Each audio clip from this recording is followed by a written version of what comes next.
Circle, circle, dot, dot. I've got my cootie shot. Circle, circle, square, square. You've got them everywhere. Cooties. How many of you are familiar with the cootie game? Raise your hand. Man, the cootie game was fun and scary at the same time, wasn't it? I mean, I remember thinking, I know they're invisible, but to have the cooties crawling on you gave you a sensation, this feeling that wasn't very good. So when you get them, you do everything you could in your power to give them away as fast as you can. To this day, I do not remember whether I still have them or if I've given them away. Whether I was touched last by a cootie-infected individual, or if I have the cooties and I gave them to somebody, I don't know. And I'm not going to lie, it does still kind of bother me. Because, I mean, I've shaken a lot of hands today, so I've given them, but then I've shaken other people's hands, so they might have given me the cooties. Well, there's a lot of discussion about where the cooties come from. This is a huge topic in the intellectual world. Some people believe that the cooties came from the trenches of World War I, no joke, that the cootie was to be in the lice, rat-infected fleas, and the war zone up in the front lines in the trenches. And then it kind of went down through the generations to where it's like a game that kids play to separate themselves from male and female. And I get it. I'm going to affirm this game with my daughters. Boys have cooties. Stay away. Don't touch them. Let them repel each other. The cooties equal bad. As a society, we are very obsessed with avoiding getting the cooties, aren't we? I mean, we spend over $1 billion annually on antibacterial soap. When you go to airports, you see people with masks on their face. There was even the swine flu in 2008 where you had to wash your hands for the amount you could hum, Twinkle, Twinkle, Little Star. We have all these regulations and rules with how to stay germ-free. Don't get the cooties. My wife is a huge germaphobe. Do we have any germaphobes in here today?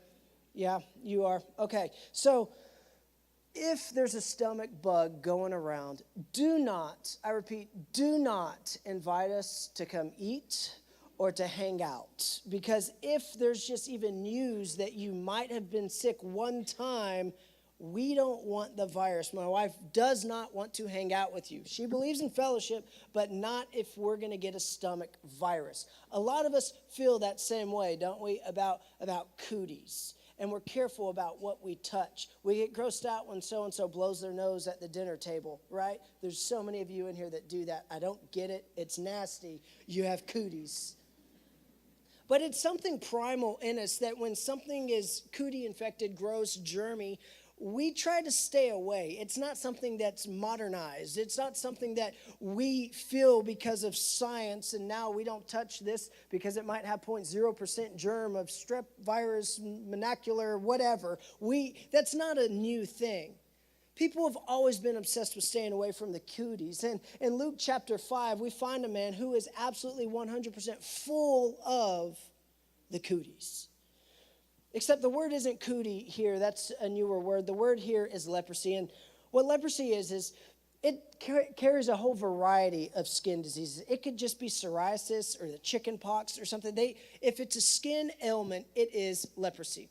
Well, for Luke, who is writing this, he's a doctor. And he says this man is covered or he is full of leprosy.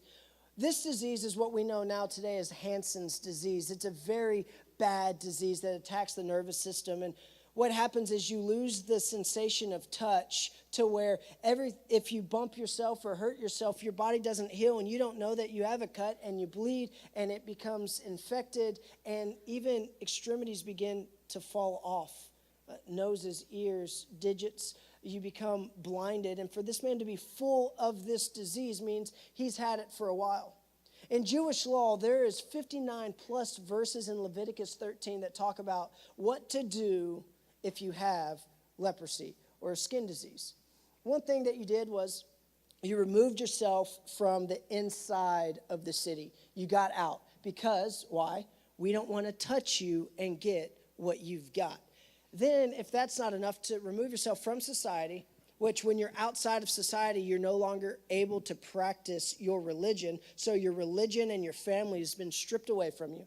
You're supposed to wear clothes that are torn and holy. And I'm not talking about like jeans that are in style right now. I'm talking about like a burlap sack, torn, dirty, nasty. It's very clear if you see someone in there, you don't want to touch them. Then they disheveled their hair. They weren't able to cleanse themselves where other people did, so it was harder for them to get to places where there was water that was conducive to taking a bath. So your hair would dreadlock and mat. And if that's not enough, if anybody's walking around you, you have to put your hand over your top lip and yell, unclean. You've been labeled and marginalized, and you have to pronounce that to everybody who is around. It was a terrible, terrible thing to have this disease. But in this chapter, we find something that is not normal. A man full of leprosy sees Jesus. It says he approaches him. That also means that he ran towards him. Jesus is in the city, meaning for this man to approach Jesus, he has to come from outside of the city where he belongs and is told he needs to stay, and he goes into the city. And he's running towards this healer, this teacher, this prophet, and there's a lot of people around. In the book of Matthew, we hear that this takes place directly after the Sermon on the Mount. The most prolific and life-changing sermon to ever be preached. It's on the Sea of Galilee. Jesus has a boat, and he's offshore a little bit, and he's speaking to thousands of people that are in this amphitheater-esque mountainside.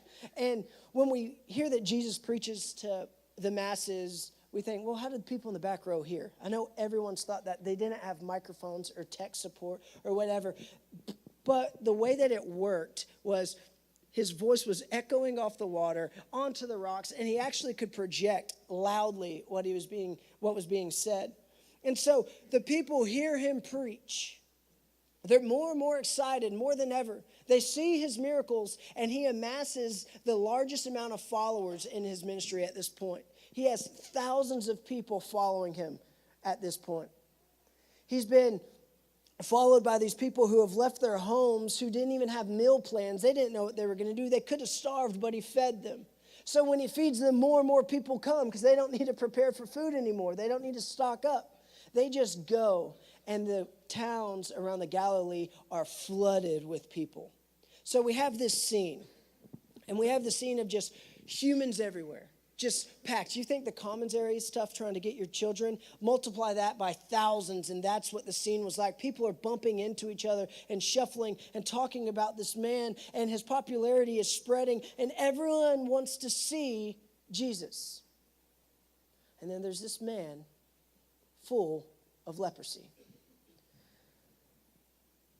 He comes running towards what he has seen in this Jesus, and his eyesight is not very good. He might be fully blind. If not, he is partially blind from this disease. He can't see very well, but he comes running. And he's missing toes from infection, and so he's hobbling. And it's a run that's crippled looking, and it looks painful. And he's running, and the people notice there is a man full of leprosy running into the city, and there's a panic. It's like the Red Sea when the Israelites go, the people just part. And it's actually lawful for if someone encroaches on your space and they're unclean, you were allowed to throw rocks at them. So some individuals most likely grabbed a rock by them, and they threw it at this man who was running because they don't want to be touched. And he gets there, and he gets to Jesus' feet, and the crowd just spawns out. And it's just a circle around him now. And Jesus remains there. And he falls to his face and he begs them. He says, Lord, I know that you can, but are you willing to heal me? Will you please heal me, Lord? He fell with his face to the ground and begged him, Lord, if you are willing, you can make me clean. I think that's a very powerful verse. Lord, I know that you can, but will you? I know that you can heal me. We just sang about that, didn't we? About the power and the help comes from the Lord, and you're powerful and you're good and we love you and thank you. But will you? when we read through the New Testament, it seems like we memorialize what has happened a lot of times about what Jesus used to do for individuals, how he used to heal blindness, he used to heal the leper, he used to speak these words into people's lives. And when we think of our situation, we have this mindset that Jesus wants to do this for Mother Teresa or the Apostle Paul, but not me, right? Not me. And sometimes we think that our messes, our infections, our whatever makes us other or defines us are too much for Jesus to be willing to heal. We know that he can, but we did this to ourselves. He's not really going to do that, is he? And what happens is we make an idol out of our own messes. As if God himself is going to fall off his throne. Like, what did you do? I don't know what to do at this point. He can. But are you willing? In the cinematic event, we see the people in a circle, and they are repulsed by this man. First of all, because most of them aren't ever close enough to see just how severe the sickness is. And they're repulsed, and they're back, and he's so close to Jesus, their teacher, their preacher, their prophet, their healer, their majesty, their man, the guy who's going to revive Israel. And he's close to him, and they're scared. They're thinking, okay, he hasn't touched him yet. Don't touch him. Please, I hope this leper man does not touch this man who we've been following. And at that moment, Jesus looks at the man and he reaches out his hand.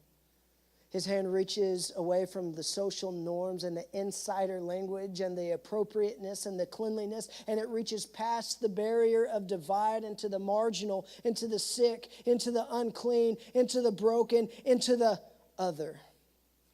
And he touches him. I believe he grabs his shoulder and he looks at him in the face as he pulls him up and he says, I am willing. I can, and I'm about to, but first you need to know, you have to know, I need this to be clear. I am willing. And immediately, this man is healed. Can you imagine seeing that firsthand, being in the crowd, a part of that circle around whatever's taking place? Here we are. We think that Jesus is about to get infected with this disease and he's going to be just a beggar on the outskirts now. We've given him all this attention and now it's over. It's for naught. He's unclean. He has leprosy. But God, or Jesus, just steps right through that expectation and he touches this man. We think it's over, but then we see this man healed and we see him restored and we realize this: Jesus is more contagious than whatever you've got. Jesus is more contagious than whatever he touches. When Jesus touches a man who is greedy, tight-fisting his money, the man does not make Jesus more greedy or greedy at all, but instead Jesus relaxes the digits on this man's hand and he becomes more generous and more Christ-like. When Jesus encounters somebody who struggles with gossip, Jesus doesn't go spread rumors about people. Instead, the person who's the gossip begins speaking the love of Christ because they become more like Jesus. Why? Because he's more contagious than what you've got. And he touches this man. Touches are a very powerful thing. There's a lot of science that goes behind touch and how effective it is for communication. And different cultures have different, regulations on the amount of touch that's allowed in their society. In America, we flee away from touch for the most part. We do side hugs and high fives and stuff like that. But in Kenya, in 2007, I was walking, and our translator and his buddy were just walking down the street holding hands. Yeah, that's a real thing. See what I mean about Americans in touch? They're just holding hands and they're walking. And it's so normal. I start noticing there's a lot of dudes holding hands right now. I thought it was hilarious. So what I did in college is Mark Miller, our missions pastor, he and I shared a lot of the same classes. And I always got my stuff packed up before he did, because when there's about 10 minutes left in class, it's over for me. I'm packed up. I'm ready to go. Mark, he's just, Mr. Mary Hardin Baylor. He actually got that stupid award, Mr. Mary Hardin Baylor, and he's just studying and writing and praying. He's on his knees and he's praying. And I reach up to him And I always went like that when we got up. I'd get up first and I'd put my hand out like, hey, all right, come on. Like that was a normal thing for us roommates just to hold hands outside of class. And I wanted other people to think that that was a normal thing that he was embarrassed about in public. But I'd reach out my hand and he never, ever, ever took my hand, which, no, it's not all. I didn't want him to actually take my hand. I just wanted to embarrass him a little bit. But I carried this practice over to San Francisco years later. And I was with our family pastor, Jason Bankhead. He's in the crowd. And I did this a couple times on the streets of San Francisco where I reached out my hand and it embarrassed him really bad. I mean, red-faced, what's wrong with you, dude? Stop that. Don't do that here. You know, I don't want people getting the wrong idea. You know, he's like, you're not even my type. And I reach out my hand to him and he won't touch it until one time we're on the escalator and I reach out my hand to embarrass him because there's some people coming up and he grabs it and will not let go. Yeah, Jason's a big guy. I could not get away from him. I really couldn't. I literally could not get my hand. And my face got really red, and I got embarrassed. And that was the very last time I ever reached my hand out to hold Jason Bankhead's hand. So don't do that if you're him. But touch is a very powerful thing. It generates a lot of emotions. And just between the father who touches the son on the shoulder and says, I'm proud of you, I love you, good job. Or the wife who grazes her husband's arm saying, I affirm you, I'm affectionate towards you. Or when you hold your baby in your arms for the first time, or just before they go night-night, and you hold the back of their head and you look at them and you say, I'm going to take care of you, I love you, God be with you. Touch is a very powerful thing. When friends embrace after not seeing each other for a long time, it's a powerful, powerful thing. Michelangelo said that to touch is to give life. There's actually a science behind the life-giving effects of physical touch. What happens when a baby's born? What's the first thing you want to do? Skin-to-skin contact with the mother.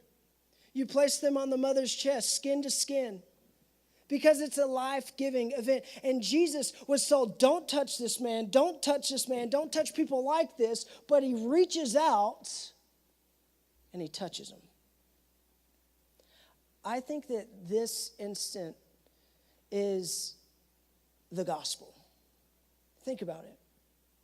We have a God in heaven who looks down at us and he sees brokenness and depravity and sin and suffering.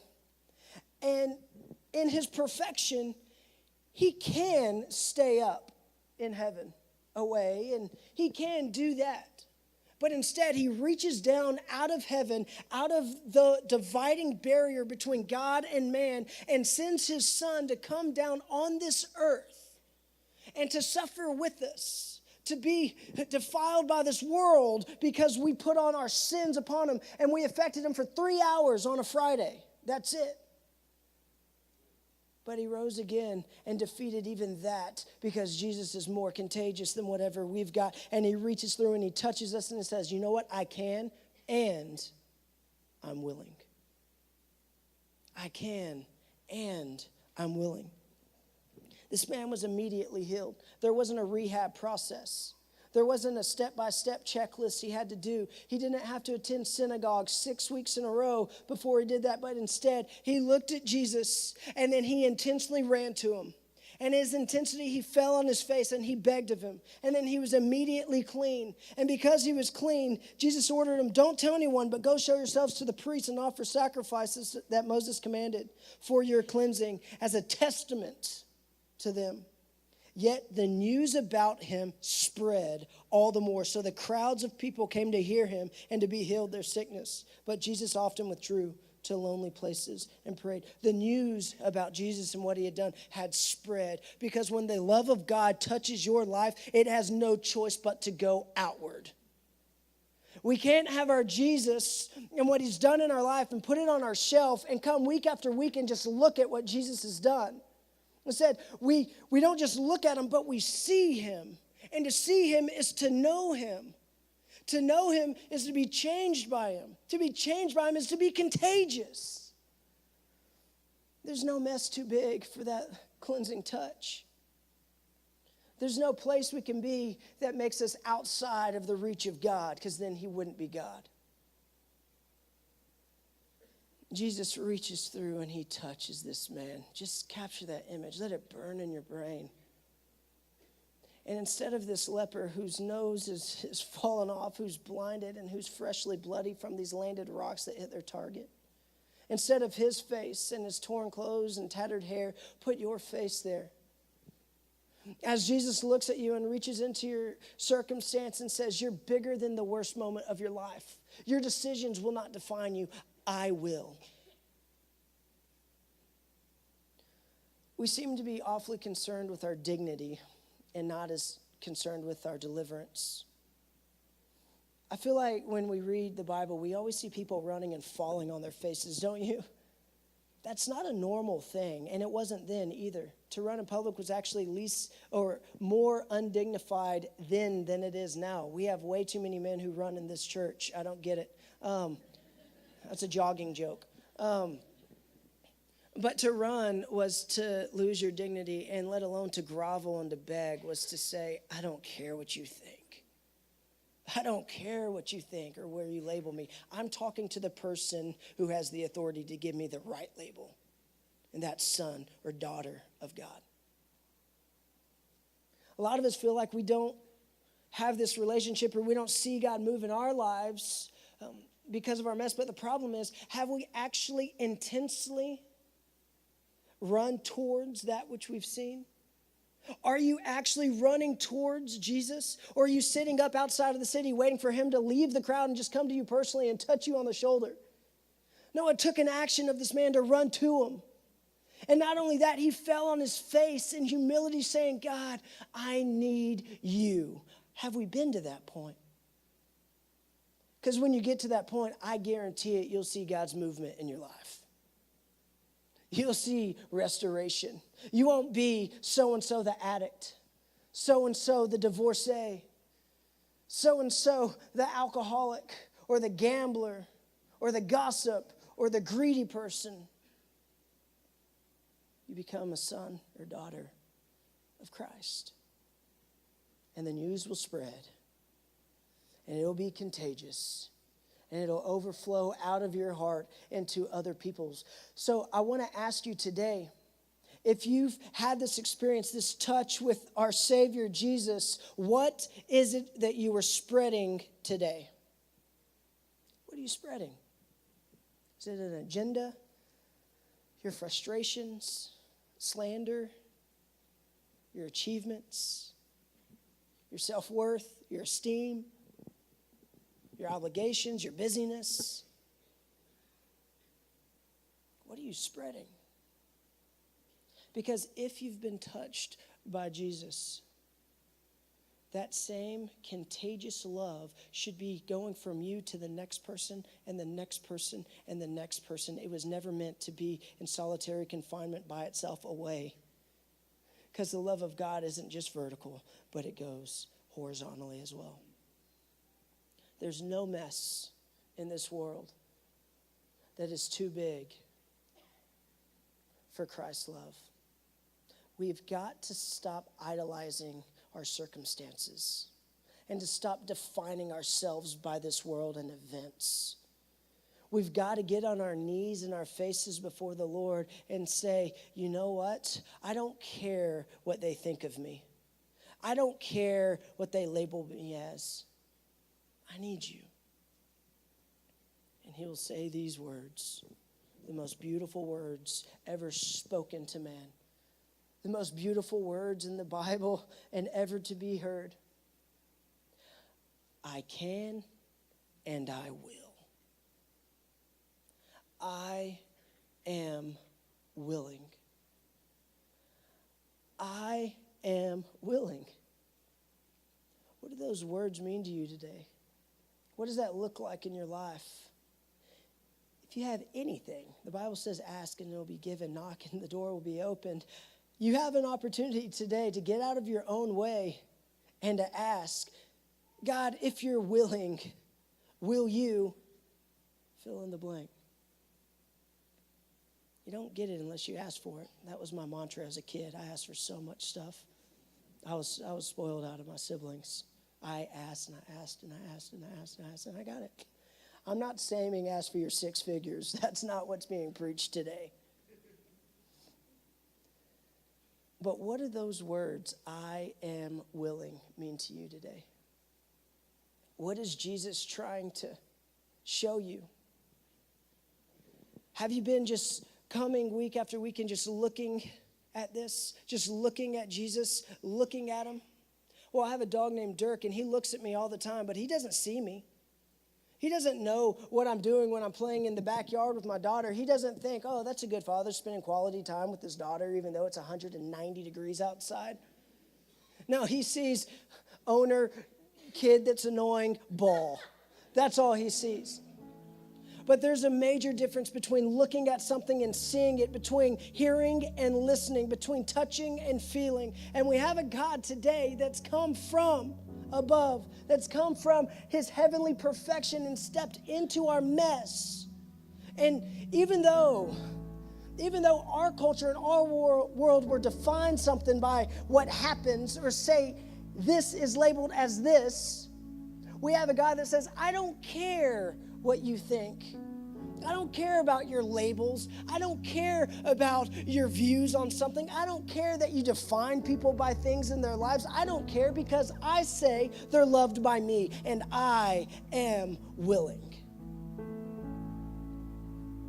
I am willing. What a beautiful message. I am willing. I want to restore your marriage. I want to give wholeness to your heart. I want to spend time daily with you. Yes, you. I am willing. I want to give you passion for the kingdom of God. I am willing. I want to give you a sense of urgency when there's social unrest and unjustness and problems and poverty. I want your heart to burn. I am willing to give you that. I am willing to reach out into your brokenness and touch you on the shoulder and says, I can and I will. I love you. Now go and do likewise. What are you spreading today? If you're here today and you've been looking for so long and you haven't seen, but you want to, and you're at that point where you're outside of the city and you want to run into the feet of Jesus and say, I know that you love me. I know that you can. Now I'm asking if you will. If that's you today, I want you just to pray with me. Jesus, I no longer want to be defined by what this world thinks I am, but I want to be marked by you. Lord, reach out and touch my life right now to where what I see cannot be contained and I become a contagious follower of you. Thank you for your willingness. God, thank you for your willingness and your love. If you're here and you feel like you've had this experience, you have seen Jesus, you have been touched by him, but you're not spreading what he's spreading. You feel distant. You feel like you've walked back outside the city. I pray that right now, where you are, you can remember and you can reach your hand back out and say, Jesus, I don't look the way that I think that you want me to look. My life isn't reflecting what you reflected. I pray that I feel your loving touch again and that I can spread what you've spread. Jesus, thank you for your willingness. Thank you for your love.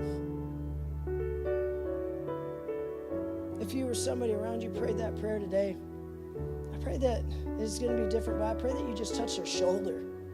Just reach out and touch the person next to you that is going through this, who's being swept away by the presence of Christ, who's being touched by God himself. I pray that we break these boundaries and we're able just to put our hands on our brothers and sisters and say, I'm praying for you, I'm here for you, and I cannot wait to see what God's going to do in your life. And I'll give you a minute.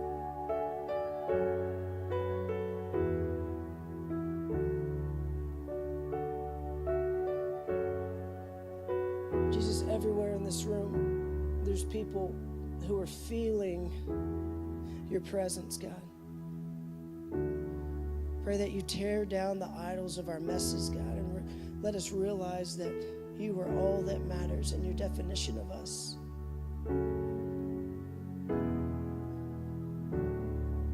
God, as brothers and sisters are placing a hand on so many people in this room, I pray that your presence is felt and we are encouraged and equipped. Jesus, we love you and we thank you. And we thank you mostly for this. You are willing, and it has been done.